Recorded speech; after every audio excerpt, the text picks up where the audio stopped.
చక్కెర మన వయసును వేగంగా పెంచి వృద్ధాప్యంలోకి నెట్టేస్తుంది. దీనినే సైంటిఫిక్ గా షుగర్ సాగింగ్ అని అంటారు.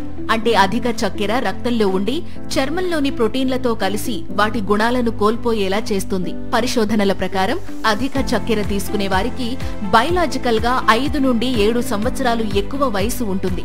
ఎక్కువ చక్కెర శరీర కణజాలాలను బలహీనపరుస్తుంది, వృద్ధాప్యాన్ని వేగవంతం చేస్తుంది. అలాగే బుద్ధిమాంద్యం, స్థూలకాయత్వం, ఇతర వ్యాధులకు దారితీస్తుందని ఆయుర్వేదం కూడా చెబుతుంది. అయితే అధిక చక్కెర వలన మనం ఎలా త్వరగా వృద్ధాప్యంలోకి వెళతామో చూద్దాం. గ్లైకేషన్ వల్ల కొల్లెజెన్, ఎలాస్టిన్ దెబ్బతింటుంది. ఇలా ముడతలు, సడలిన చర్మం, రంగు మార్పులు వస్తాయి. Ages, advanced glycation end products అనే విష పదార్థాలు తయారయ్యి కణజాలాలను నాశనం చేస్తాయి. చర్మం రిపేర్ సామర్థ్యాన్ని దెబ్బతీస్తుంది. కావున గాయాలు ఆలస్యంగా నయమవుతాయి.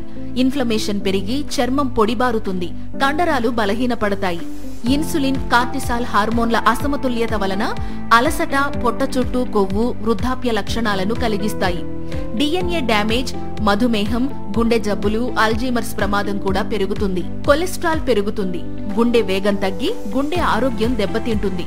కావున ప్రాసెస్డ్ ఫుడ్, రిఫైన్డ్ షుగర్, సోడాలు, ప్యాకెట్ జ్యూస్ ను తగ్గించి lemon water, mint water, herbal టీలు, తేనె, బెల్లంతో పాటు సరైన ఆహారం, నిద్ర తీసుకుంటే ఒత్తిడి తగ్గి యవ్వనంగా ఉండేలా సహాయం చేస్తుంది.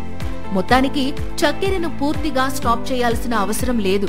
కానీ స్మార్ట్ చాయిసెస్ తో నిత్య యవ్వనంగా ఉంటేనే సంపూర్ణ ఆరోగ్యంగా ఉంటారని తెలుసుకోండి. మరి మీరు యంగ్ గా ఉండడానికి ఏం చేస్తున్నారో కామెంట్లో చెప్పండి.